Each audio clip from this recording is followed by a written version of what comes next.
అదే RTV app వార్తల్ని క్షణాల్లో చదివే అవకాశం ఉంటుంది. ఒక న్యూస్ పేపర్, ఒక టెలివిజన్ ఛానల్ మీ చేతుల్లో ఎప్పుడూ ఉంటాయి. లింగం శివప్రసాద్, నేను మాల మహానాడు జాతీయ ప్రధాన కార్యదర్శిగా పనిచేస్తూ ఉన్నాను. ఈరోజు వేట్లపాలెం గ్రామంలో మరి సంఘటన చూసినట్లయితే చాలా అతి కిరాతకంగా వేట గొడవలతో చంపేయడం జరిగింది. ఇంచుమించు 20 మంది ఈ యొక్క దాడికి మరి పాల్పడ్డారు. ఒక ఆటో మీద వచ్చి కత్తులతో ఒక ఆటో మీద వచ్చి మరి యొక్క దాడి చేసిన వారు మరి చాలా ముందుగానే పకడ్బందీగా ప్లాన్ చేసుకుని రావడం అయితే జరిగింది. వీళ్ళు అనుకున్న చేసింది కాదు. దీని వెనకాల టీడీపీ అనుచరుల కుట్ర కూడా ఉంది. టీడీపీ అనుచరులే దీనికి ఆజ్యం పోసారన్న వాస్తవాలు ఈరోజు ఇప్పటి వరకు కూడా వాళ్ళు వచ్చి సందర్శించలేదంటే గ్రామంలో ఉన్న వాళ్ళందరూ కూడా భయభ్రాంతులకు గురైపోయేలాగా మరి ఊరు వదిలి పారిపోయేలాగా మరి ఇంత క్రూరంగా ప్రవర్తించిన వీరిపై వెంటనే మరి చట్టపరమైన చర్యలు తీసుకోవాలి. అంతేకాకుండా వారికి ఎవరైతే సహకరించారో వారిని కూడా ఈ యొక్క కేసులో ముద్దాయిల కింద చేర్చి వారిని కూడా మరి యొక్క బాధితులకి మరి న్యాయం జరిగేంత వరకు కూడా ఈ యొక్క కేసుని మరి మేము ముందుకు తీసుకెళ్తామని చెప్పేసి సందర్భంగా తెలియజేస్తాం. వారందరిపైన కూడా మరి రౌడీ షీట్ ఓపెన్ చేయాలి. ఈ కేసుని మరి ఫాస్ట్ ట్రాక్ కోర్టు ఏర్పాటు చేసి సత్వర న్యాయం అందించాలి. బాధిత కుటుంబాలకు, చనిపోయిన కుటుంబాలకి అందరికీ కూడా ప్రభుత్వం ఉద్యోగం కల్పించాలి. గాయపడ్డ వారికి నష్టపరిహారం చెల్లించేంత వరకు కూడా మరి ప్రభుత్వం వాళ్ళకి వెంట నుండి మరి వాళ్ళని బాగోగులన్నీ కూడా చూడాలని చెప్పేసి సందర్భంగా మేము డిమాండ్ చేస్తూ ఉన్నాం. థ్యాంక్ యూ అన్నాడు. పేరు పండు అశోక్ కుమార్, మాల సంఘాల జేఏసీ చైర్మన్ని. ఈరోజు వేట్లపాలెంలో జరిగిన సంఘటన అత్యంత దురదృష్టకరమైనది. మన గ్రామాల్లో జరిగిన సంఘటనలు, ఈ ప్రాంతంలో జరిగిన సంఘటనలు చోటు చేసుకోవడం చాలా దారుణం. ఎందుకంటే ఇద్దరు కూడా ఒకే కులంలో ఉన్న వాళ్ళని ప్రేరేపించి ఒక వర్గాన్ని చంపేసేలా చేయడంలో రాజకీయ కుట్రంద మాత్రం ప్రతి ఒక్కరూ విశ్వసిస్తున్నారు. అలాగే ఎక్కడైనా చనిపోతే వారిని పరామర్శించడానికి అక్కడ లోకల్ ఎమ్మెల్యే కానీ వేరే ప్రజాప్రతినిధులు కానీ వస్తారు. అటువంటి వీరు ముగ్గురు చనిపోతే కూడా ప్రజాప్రతినిధులు ఉన్న అక్కడ లోకల్ ఎమ్మెల్యే ఇప్పటి వరకు కూడా వీరిని పరామర్శించడానికి కూడా రాకపోవడంలో ఇక్కడ రాజకీయ కుట్ర ఉందని తెలుస్తూనే ఉంది. ఈ విషయంలో ఇక చనిపోయిన వ్యక్తుల్ని తీసుకొచ్చే పరిస్థితి లేదు. కానీ అక్కడ దాడి చేసిన వారిపై కానీ దాడికి ప్రోత్సహించిన వారిపై కూడా కఠిన చర్యలు తీసుకోవాలి. వీటికి ఎవరు బాధ్యులు అనే వాళ్ళని కూడా పరిశీలించి ప్రభుత్వం వెంటనే వారికి చర్యలు తీసుకోవాలి.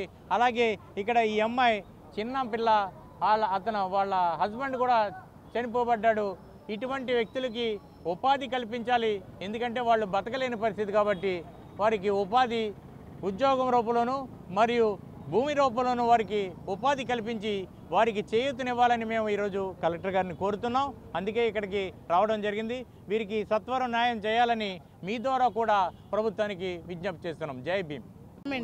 కార్తలకు సంబంధించిన వాళ్ళండి, ఆ కుటుంబం సంబంధించిందండి. నేను నా కుటుంబంలో అందరం ఇల్లు కట్టుకుంటుంటే వచ్చి అడగకుండా వచ్చి కత్తులతో దాడి చేసి మా కుటుంబాన్ని అందరూ బలి తీసేసి చంపేసి శుభ్రంగా కత్తులతో ఒక్కొక్క గేటుతో నరికేశారండి. కాళ్ళు అట్టుకున్నానండి, గడ్డ పట్టుకున్నానండి. ఎవరు కూడా వదలలేదండి. ఎంత బతిమాలిన తమ్ముడు అని బతిమాలిన మమ్మల్ని వదలలేదండి.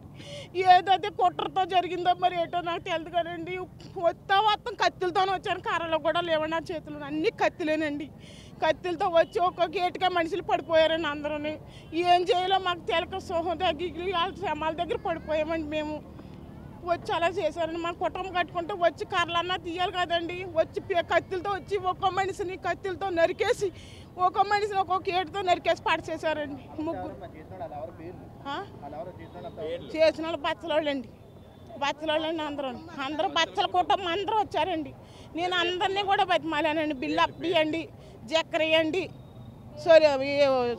సోలేమన్ గారు మోసే వాళ్ళందరూ బిల్లు అప్పి వాళ్ళందరూ వచ్చారండి. కుటుంబం అందరూ వచ్చారండి. ఒక్కళ్ళని కాదండి, పిల్ల జల్లతో అందరితో కారంతో ఆడవాళ్ళు కూడా వచ్చారండి. అందరూ మా డిమాండ్ వాళ్ళ కుటుంబం లేకుండా, వాళ్ళ ఊళ్ళోకి రాకుండా, బేలు రాకుండా చేసి వాళ్ళ కుట్రలు ఇల్లు కూడా లేకుండా చేసి మాకు న్యాయం చేయండి. ఏ చేసారు? ఇంకా 3 ఉన్నారు చంపేస్తానని అంటున్నారండి. ఇంకా 3 ఉన్నారని ఇంకా బెదిరిస్తున్నారండి. మాకు ఫోన్లు చేస్తున్నారండి, మమ్మల్ని బెదిరిస్తున్నారండి. ఇంకా పేటలో తిరుగుతున్నారండి. మాకు న్యాయం చేయండి. మాకు న్యాయం కావాలని ఇక్కడ వరకు వచ్చామండి. మా కుటుంబం. నా పేరు కార్తల పండు అండి, మాది వేర్లపాలెం. గృహ నిర్మాణం చేస్తుంది నేనేనండి. గత 5 నెలలుగా ఆ గృహం నిర్మాణం చేసుకుంటున్నాను. ఎటువంటి అభ్యంతరాలు ఆటంకాలు ఏమీ లేవు. కాకపోతే కొంతమంది ఈర్షతో వాళ్ళు వీడెంత ఇల్లు కట్టుకుంటున్నాడో ఇది ఏదోలా ఆఫ్ చేయాలని వాళ్ళు ఫస్ట్ నుంచి మా మీద ఒత్తిడి తెస్తా ఉన్నారండి. కానీ మా దగ్గర డాక్యుమెంట్ ఉంది. మా తాతల కాలం నుంచి దానికి సంబంధించిన పట్టాలు హౌసింగ్ బోర్డులో కూడా ఉన్నాయండి. మా తాత వాళ్ళ ఇంటి పక్కనే నేను ఇల్లు కట్టుకుంటున్నాను. అయితే స్లాబ్ వేసే టైంకి మధ్యాహ్నం 1 గంటకే స్లాబ్ స్టార్ట్ చేయమండి. కాకపోతే నీళ్ళు అందకపోవడంతో పని 2 గంటలు వెనక్కి ఆగిపోయింది. సరిగ్గా చీకటి పడి టైంకి ముగ్గుములుగా బచ్చలోళ్ళు ఫ్యామిలీస్ అందరూ కూడా పెద్ద పెద్ద బల్లెలతోని కత్తులతోని ఒక్కసారిగా మా మీదకి దాడి చేశారండి.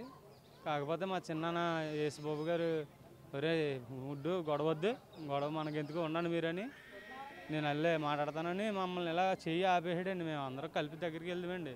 మా చిన్నాన్న ఎందుకు గొడవ ఎందుకురా అని ఫస్ట్ నుంచి కూడా మా చిన్నాన్న మమ్మల్ని అందరినీ ఆపుతూనే ఉన్నాడండి. నేను మాట్లాడతాను కదా అని దగ్గరికి వెళ్ళాడండి. దగ్గరికి ఎవరే బాగా ఆగండ్రా అని లోపు మా చిన్నాన్న గారు నరికేయారండి నా కళ్ళ ముందే. మా చిన్నాన్న గారు నన్ను మాకు ఏమీ చేయలేదు తెలియలేదండి. మా చిన్నాన్న మా కళ్ళ ముందు అలా పడిపోతే దగ్గరికి వెళ్ళే బతికి నా మీద అటాక్ చేశారండి. అంత పొడవున్న కత్తులు చెయ్యి పడబోతికి మొత్తం దుమ్ము దాకా నా చెయ్యి చీలికిపోయిందండి. చెయ్యి ఎందుకు పని చేయదని చెప్పారండి.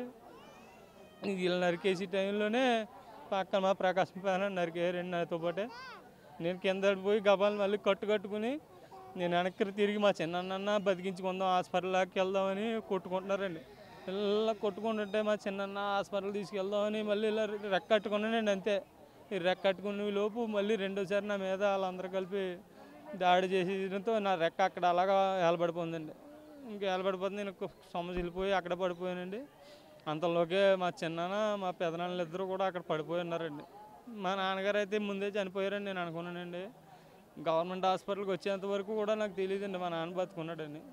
మా నాన్న అక్కడికి వచ్చాక నేను చూశాక అప్పుడు మా నాన్న బతుకున్నాడు. చిన్నాన్న వాళ్ళు చనిపోయారని అక్కడ 3 చనిపోయారు. మా నాన్న కూడా చనిపోయాడని అనుకున్నానండి. ఇంత అన్యాయానికి పాల్పడ్డారు కానీ కారణం అయితే లేదండి. వెనకాల మరి ఎవరుండి చేయించారో కానీ తెలియదు. కానీ రాజకీయ శక్తి అయితే ఖచ్చితంగా ఉందని మేము నమ్ముతున్నామండి. ఏంటంటే మా లోకల్లో మేము అక్కడ మా లోకల్లో రామకృష్ణ గారు అని ఒక ఆయన ఉన్నాడండి. లోకల్లో ఇంత గొడవ జరిగింది కానీ మా లోకల్ ఎమ్మెల్యే గారు రావలేదండి. ఇప్పుడు ఇంకా మమ్మల్ని పరామర్శించలేదు. మరి మా చినరాజప్ప గారు మేము ఓట్లు వేసి నెక్కించుకున్నాం కానీ అందరూ ఎవరు కూడా మా దగ్గరికి రావలేదు. మరి ఇంత కారణం జరిగింది. మరి వాళ్ళ వెనకాలండి ఏం చేస్తున్నారు అన్నది మాకు కూడా తెలియదు.